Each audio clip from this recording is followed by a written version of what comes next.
Good morning. नमस्कार दोस्तों। मैं Mahendra Kumar Nitharwal CSC education YouTube channel में आपका स्वागत है। मित्रों, अपने जो वीडियो हैं वो आपको पसंद आए तो अपने मित्रों को शेयर ज़रूर करें और साथ में नीचे रेड कलर में सब्सक्राइब का बटन है, सब्सक्राइब करें और बेल आइकन को भी प्रेस करें। अपने मित्रों के साथ इसे ज़रूर शेयर करें और एक आपसे रिक्वेस्ट है कि आप हमें ज़रूर एक कमेंट ज़रूर करें कि हमारे वीडियो कैसे लगे आपको और किस प्रकार के लगे आपको। मित्रों, आपसे अनुरोध करता हूं कि हमारा जो वीडियो अगर आपको पसंद आए तो इसे ज़रूर सब्सक्राइब करें। तो हम आगे बढ़ते हैं। मित्रों, राजस्थान के एकीकरण। राजस्थान का एकीकरण मुख्य रूप से 7 भागों में है। हमने पिछले वीडियो में बताया भी था कि प्रथम चरण कौन सा है, द्वितीय चरण कौन सा है। प्रथम चरण मैंने आपको बताया था 18 मार्च 1948। द्वितीय था 25 मार्च 1948। तीसरा चरण था 18 अप्रैल 1948। मित्रों, मत्स्य संघ था, राजधानी इसकी अलवर थी। राजस्थान संघ था, राजस्थान संघ, राजधानी थी कोटा। आज हम बात करेंगे तीसरे चरण की। मित्रों, राजस्थान के एकीकरण में तीसरा चरण अपना 18 अप्रैल 1948 को घटित हुआ। मित्रों, इसमें एक रियासत सम्मिलित हुई थी, उसका नाम था उदयपुर। उदयपुर रियासत का राजस्थान संघ में विलय हुआ और उसके बाद में उदयपुर को राजस्थान संघ में विलय होने के बाद में इसका नाम रखा गया संयुक्त राजस्थान। संयुक्त राजस्थान। मित्रों, बूंदी के महाराजा थे बहादुर सिंह और उनके छोटे भाई थे भीम सिंह।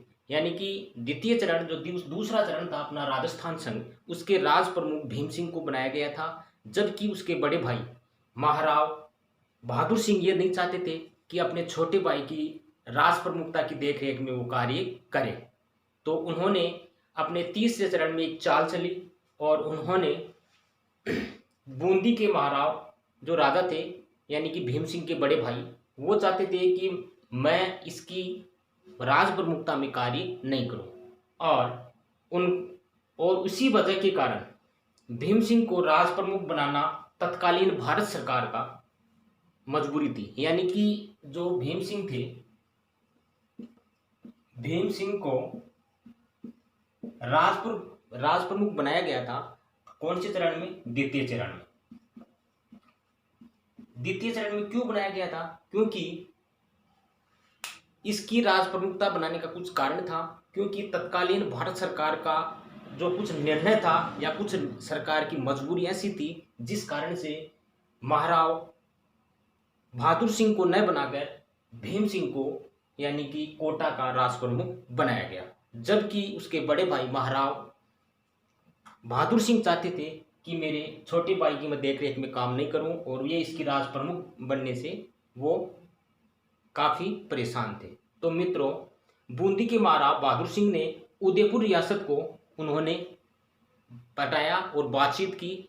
उसके बाद उन्होंने ये कहा कि राजस्थान संघ में विलय होने के लिए उन्होंने बूंदी के जो महाराव थे उन्होंने राजस्थान संघ को संयुक्त राजस्थान में विलय होने के लिए एक बातचीत की या उनसे एक पत्र लिखवाया और उसके बाद में बूंदी के महाराव बहादुर सिंह अपने छोटे भाई महाराजा भीम सिंह के अधीन रहने की, यानी कि जो महाराव बहादुर सिंह थे, बहादुर सिंह ये किसके बड़े भाई थे? भीम सिंह के। ये नहीं चाहते थे कि मैं भीम सिंह की राज प्रमुखता में कार्य करूं या इसकी प्रमुखता में मैं यहाँ पर कार्यभार संभालूं। तो महाराव जो बहादुर सिंह थे वे चाहते थे कि 1948 में यानी कि 18 अप्रैल 1948 में महाराव भीम सिंह को राज प्रमुख न बनाया जाए। इसलिए उदयपुर रियासत को राजस्थान संघ में सम्मिलित किया गया और सम्मिलित करने के बाद में इसमें एक उदयपुर थी और इसका नाम रखा गया संयुक्त राजस्थान। और संयुक्त राजस्थान का माणिक्यलाल वर्मा के नेतृत्व में, संयुक्त राजस्थान के जो प्रधानमंत्री थे वो कौन थे? प्रधानमंत्री प्रधानमंत्री इसके प्रधानमंत्री थे माणिक्यलाल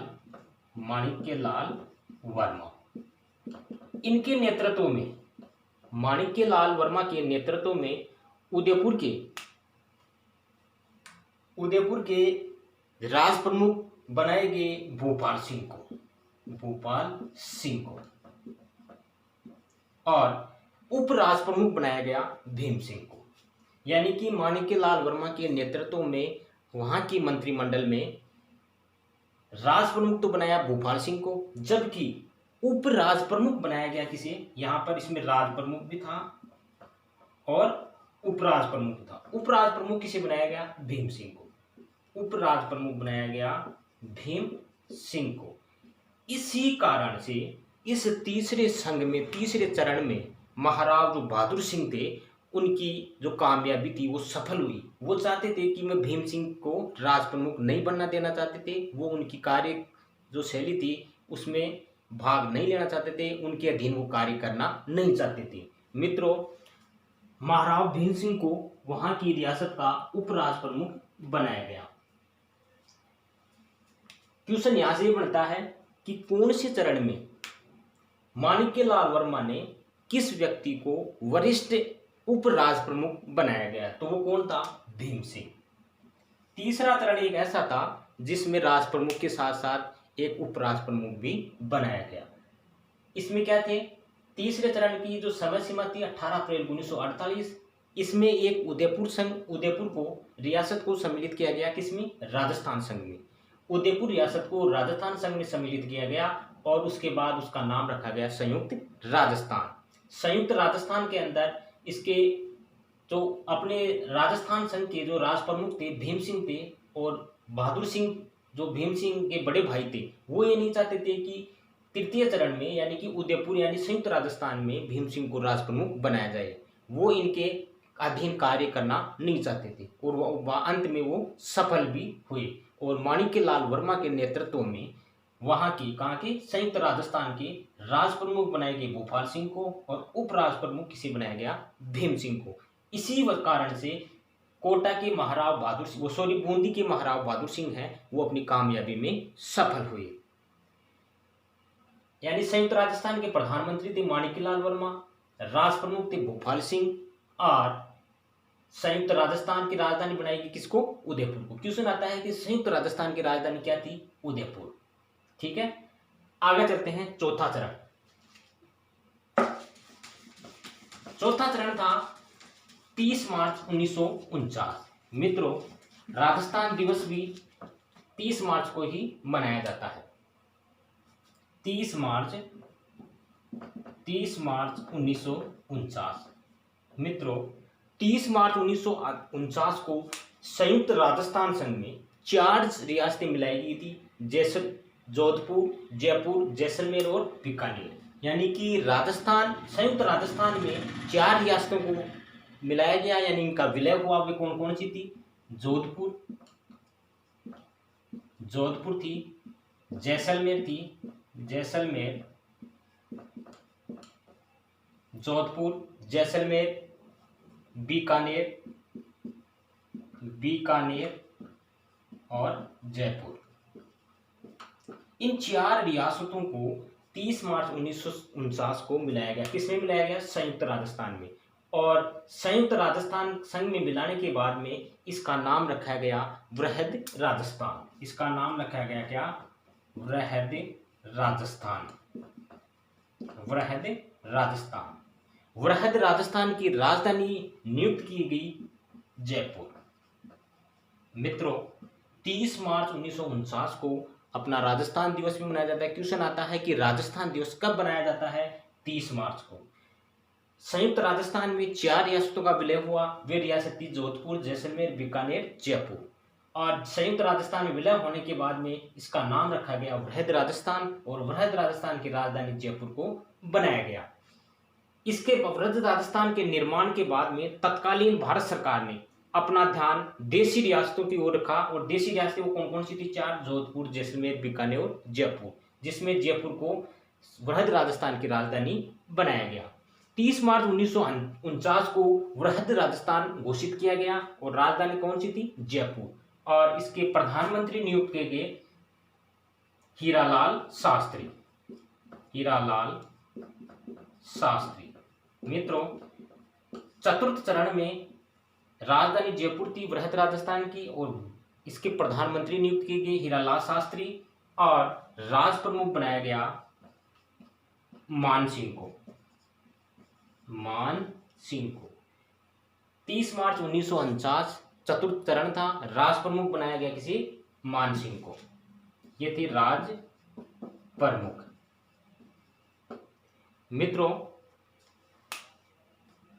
इसके उद्घाटन में राज्य सरकार ने तत्कालीन रियासतों को मिलाने के लिए एक लौह पुरुष थे अपने सरदार वल्लभ भाई पटेल। उनके नेतृत्व में इन सभी रियासतों को एक जगह विलय किया गया, और राजस्थान 30 मार्च 1949 को राजस्थान दिवस घोषित किया गया। सरदार वल्लभ भाई पटेल की इसमें अहम भूमिका मानी जाती है। मित्रों, इस कारण राजस्थान दिवस के रूप में भी 30 मार्च 1949 को मनाया जाने लगा, और इसके बाद यानी कि पहले चरण में ही मत्स्य संघ के नाम से स्वतंत्र भारत में विलय हो चुकी थी। यानी कि मत्स्य संघ, यानी कि इससे पहले जो प्रथम चरण था, प्रथम चरण भी जो अपने वल्लभ भाई पटेल थे उन्होंने काफी प्रयास किया था, और प्रथम चरण में मत्स्य संघ में अलवर, भरतपुर, करौली और धौलपुर, ये जो रियासतें थी इनको इनमें सम्मिलित किया गया, और राजस्थान की विलय की जो एकमात्र जो औपचारिकता थी यही मानी जाती है। क्वेश्चन यहाँ से बनता है कि 30 मार्च 1949 को राजस्थान दिवस मनाया जाता है। राजस्थान दिवस कब मनाया जाता है? 30 मार्च 1949 को। भारत सरकार ने तत्कालीन जो अपने श्री सरदार वल्लभ भाई पटेल जी थे उनके नेतृत्व में जो 4 देशी रियासतें थी उनको सम्मिलित किया गया और संयुक्त राजस्थान में मिलाया गया। कौन कौन सी थी देशी रियासतें? जोधपुर, जैसलमेर, बीकानेर, जयपुर। किसमें विलय किया गया? संयुक्त राजस्थान में, और इसका नाम रखा गया वृहद राजस्थान। राजधानी रखी गई इसमें जयपुर। इसके प्रधानमंत्री थे हीरालाल शास्त्री। राज प्रमुख बनाए गए मान सिंह को। इसके बाद में हीरालाल शास्त्री को प्रथम मुख्यमंत्री भी मनोनीत किया गया था। मित्रों, 5वां चरण देखते हैं, पंचम चरण है 15 मई 1949।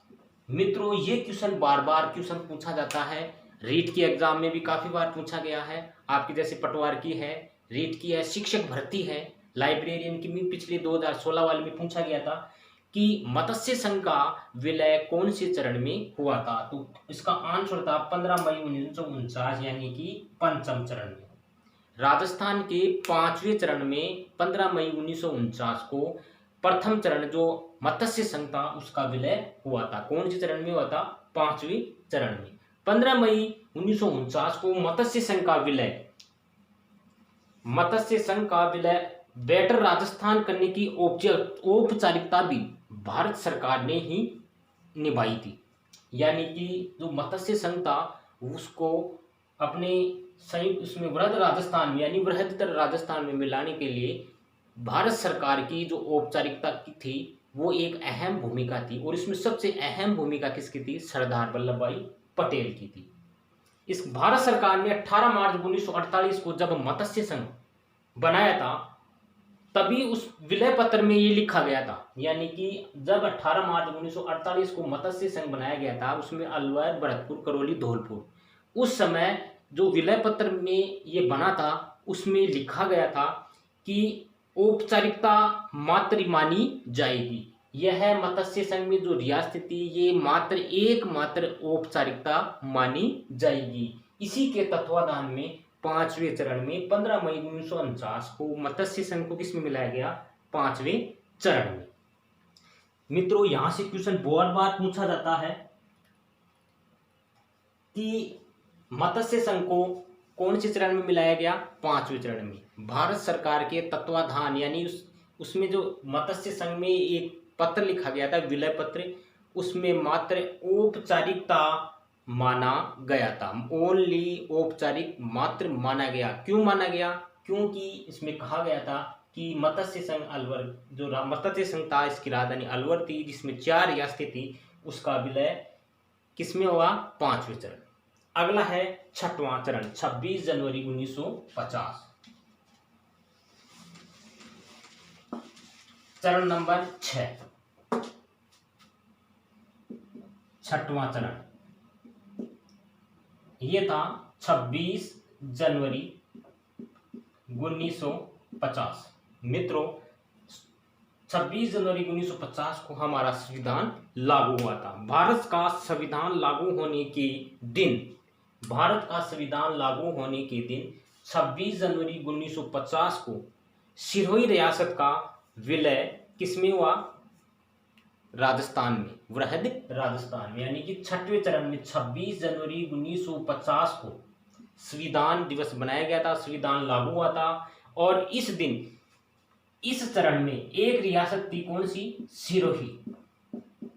सिरोही रियासत, इसका विलय कब हुआ था? इसका विलय हुआ था 26 जनवरी 1950 को हुआ था, 6वें चरण में हुआ था। और इसके मुख्यमंत्री जो थे वो कौन थे? हीरालाल शास्त्री थे, हीरालाल शास्त्री। मित्रों, यहां से क्वेश्चन पूछा जा सकता है कि कौन सी रियासत का विलय 26 जनवरी 1950 को हुआ था? वो थी कौन सी? सिरोही रियासत थी। सिरोही रियासत को 26 जनवरी 1950 को 6वें चरण में हीरालाल शास्त्री मुख्यमंत्री थे और इसमें विलय हुआ था। मित्रों, इस रियासत में, राजस्थान में इसका विलय किया गया। विलय को भी एक औपचारिकता ही माना गया। इस सिरोही को इसमें मिलाया गया था, तब इसको भी एकमात्र औपचारिकता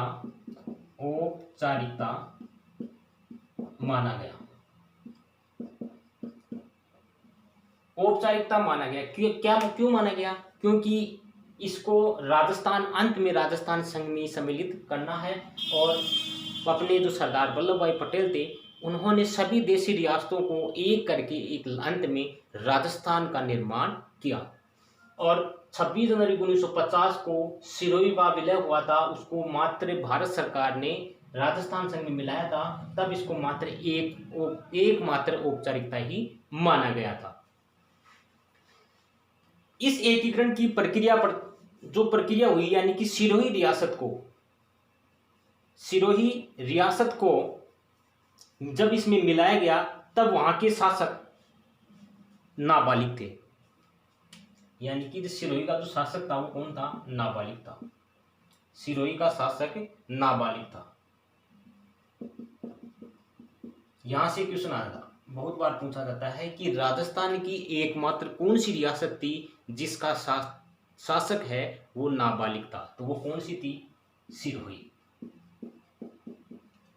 मित्रों, क्वेश्चन ध्यान देना एक बार फिर से कि राजस्थान की एकमात्र ऐसी रियासत थी, उस रियासत का यानी उस नाम है सिरोही, और सिरोही का जो शासक था वो कौन सा? एक नाबालिग था। इसी कारण से इसको औपचारिक मात्र माना गया। विलय किसमें किया गया? 26 जनवरी 1950 को राजस्थान के 6वें चरण में इसका सम्मिलित किया गया। इसी कारण से सिरोही रियासत का जो कामकाज है, दोवागढ़ की महारानी की अध्यक्षता में एजेंसी कौशल ही देख रही थी। एजेंसी कौशल एक एजेंसी है, एजेंसी कौशल। मित्रों, सिरोही रियासत एक नाबालिग के हाथों में थी और उसका विलय किया गया था 6वें चरण में। 6वें चरण में करने के बाद में सिरोही रियासत का एक कामकाज है, वो दोवागढ़ की जो महारानी थी, यहाँ पे एक दोवागढ़ है, दोवागढ़ की महारानी थी एजेंसी कौशल, इसके नेतृत्व में इसका कामकाज संभाला गया। इसके बाद में आबू दिलवाड़ा, इसके बाद में जिसका गठन भारत की सत्ता हस्तांतरण के लिए किया गया, किसकी देखरेख में एजेंसी कौशल थी और कौन थी? दोवागढ़ की महारानी थी। इसके नेतृत्व में इसका विलय पत्र हुआ और इसके बाद में इसका गठन है वो भारत की सत्ता हस्तांतरण के लिए किया गया। सिरोही रियासत के एक हिस्से में, यानी कि जो ये रियासत थी कौन सी? सिरोही, इसके एक हिस्से में था आबू देलवाड़ा। सिरोही रियासत का जो एक हिस्सा माना जाता है आबू देलवाड़ा, जो एक विवाद का कारण माना जाता है। इस आबू देलवाड़ा को बंबई और शेष रियासत को राजस्थान में सम्मिलित किया गया। इस रियासत को किस में सम्मिलित किया गया? बंबई में। इसको तो सम्मिलित किया गया बंबई में, बाकी सभी रियासतों को किस में सम्मिलित किया गया? राजस्थान में। छठवें चरण में एक रियासत थी सिरोही और इसमें आबू देलवाड़ा था, ये एक विवादित क्षेत्र था। इस क्षेत्र को बंबई में शामिल किया गया, बाकी शेष जो रियासतें थी, छोटे छोटे जो क्षेत्र थे, उनको राजस्थान में सम्मिलित किया गया। इसके बाद में है अपना अंतिम 7वां चरण है राजस्थान। 1 नवंबर 1956 को, यानी कि सभी रियासतों का एकीकरण एक करके उन सभी को 1 नवंबर 1956 को, यानी कि पूर्णतः राजस्थान कब अस्तित्व में आया था? 1 नवंबर 1956 को। इसमें अहम भूमिका थी सरदार वल्लभ भाई पटेल की। अब तक जो भी विवादित क्षेत्र जो चल रहे थे उसमें आबू दिलवाड़ा तहसील को राजस्थान के लोग खोना नहीं चाहते थे। ये जो क्षेत्र था आबू दिलवाड़ा, अब हमारा जो अंतिम चरण है 1 नवंबर 1956। अब राजस्थान के जो भी लोग हैं सभी लोग यही चाहते थे कि जो आबू दिलवाड़ा है हम इसको दूसरे क्षेत्र में सम्मिलित नहीं होना देना चाहते हैं, और राजस्थान के लोग भी ये नहीं चाहते थे कि आबू दिलवाड़ा बंबई में सम्मिलित हो। इसी कारण इस तहसील में राजस्थान का कश्मीर कहा जाने वाला आबू पर्वत आता है, यानी कि राजस्थान का कश्मीर कहा जाने वाला एक क्षेत्र है राजस्थान का कश्मीर, उसको बोलते हैं आबू पर्वत। और आबू पर्वत कहाँ है? आबू पर्वत है सिरोही में। आबू पर्वत कहाँ है? सिरोही में। राजस्थान के सिरोही में राजस्थान कश्मीर के नाम से कहे जाने वाला एक आबू पर्वत है, जो कौन से क्षेत्र में स्थित है? सिरोही रियासत में। और राजस्थान के सभी लोग चाहते थे कि आबू देलवाड़ा को राजस्थान में ही मिलाया जाए। इसी कारण सिरोही वासियों ने के रिश्तेदारों और कईयों की जो जमीन एक दूसरे राज्य में जा चुकी थी, और उसी कारण जो आंदोलन हो रहे थे उन आंदोलनकारियों ने जायज कारण को भारत सरकार को मानना पड़ा। यानी कि जो आंदोलन हो रहे थे उस समय जो सिरोही की कुछ जमीन तो क्या थी? दूसरे जिले में, राज्य में थी, और कुछ जमीन दूसरे राज्य में थी, और इस वजह से क्या हो रही थी? आंदोलन। इन आंदोलनकारियों ने प्रदर्शन किया और जिसके कारण भारत सरकार को इन आंदोलनकारियों की बात को मानना पड़ा, और कुछ समय बाद भारत सरकार ने आबू देलवाड़ा का भी राजस्थान में विलय कर दिया गया। यानी कि जो आंदोलन हुआ था वो जायज था। क्यों था? क्योंकि जो राजस्थान के लोगों की जो रियासत थी उनकी कुछ जमीन राजस्थान में थी और कुछ जमीन दूसरे राज्य में चली गई। अब जैसे आबू देलवाड़ा राजस्थान का हिस्सा माना गया, लेकिन इसकी कुछ जमीन यहाँ वालों की दूसरे में चली गई, वहाँ वालों की यहाँ। तो आंदोलनकारियों ने आंदोलन किया, और आंदोलन करने के बाद में भारत सरकार ने यह माना और आबू देलवाड़ा का विलय फिर राजस्थान में कर दिया गया 1 नवंबर 1956 को। इसी कारण राजस्थान के अंदर कुछ भौगोलिक क्षेत्र, जो कुछ क्षेत्र थे वो अलग थलग थे। जैसे मध्य प्रदेश में शामिल हो चुके सुनील टप्पा क्षेत्र को, यानी कि एमपी में शामिल हुए सुनील टप्पा,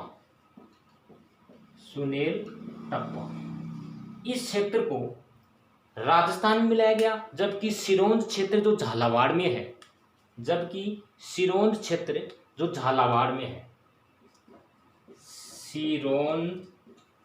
ये क्षेत्र है, ये कहाँ है? झालावाड़ में था। इसको मिलाया गया कहाँ पे, एमपी में। यानी कि एमपी में शामिल हुआ एक सुनील टप्पा था, इस सुनील टप्पा को तो राजस्थान में विलय किया गया, इसको तो किस में मिलाया गया, राजस्थान में। और सिरोंज क्षेत्र जो झालावाड़ में था, इसको कहाँ मिलाया गया, मध्य प्रदेश में। इसी कारण राजस्थान इतिहास का एक अति महत्वपूर्ण कार्य हुआ, वो हुआ 1 नवंबर 1956 को, और इस समय है राज प्रमुखता का पद भी समाप्त कर दिया गया। राजस्थान में राज प्रमुखता का पद कब समाप्त किया गया, 1 नवंबर 1956। क्वेश्चन यहाँ से पूछा जाता है कि राजस्थान में राज प्रमुखता का पद कब समाप्त किया गया, वो था 1 नवंबर 1956 को। और इस पद को समाप्त कर राज्यपाल का पद सृजित किया गया। यानी कि राज प्रमुख पद को कब समाप्त किया गया था, 1 नवंबर 1956 को। और समाप्त करने के बाद में राज्यपाल पद सृजित किया गया। कब किया गया, 1 नवंबर 1956 को। और कलाल चौबदार मुस्लिम थे उस समय, और किसको बनाया गया, कलाल चौबदार।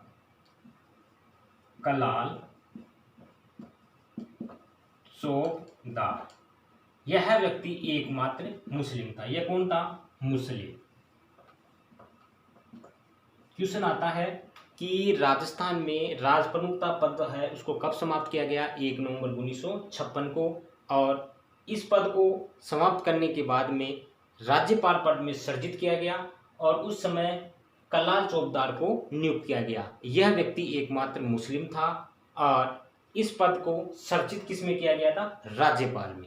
यह है अपना मित्रों राजस्थान का एकीकरण। मित्रों यहाँ से क्वेश्चन पूछे जाते हैं कि आबू देलवाड़ा जो क्षेत्र है वो कौन से रियासत में था, पहले सिरोही क्षेत्र में था। कौन से चरण में, 6वें चरण में। यह एक विवादित था, और सिरोही क्षेत्र का जो शासक था वो नाबालिग था, और इसी कारण वहाँ दोवागढ़ की एक महारानी थी, उसका नाम था एजेंसी कौशल ने वहाँ का नेतृत्व किया। और आबू देलवाड़ा जो क्षेत्र है इसको फिर किस में मिलाया गया, राजस्थान में मिलाया गया, क्योंकि वहाँ पे विवाद आंदोलन होने लगे। कुछ की ज़मीन दूसरे में चली गई राज्य में, कुछ की दूसरे में आ गई, तो इसलिए सरकार ने इसको जायज़ माना और आबू देलवाड़ा को राजस्थान में विलय कर दिया गया।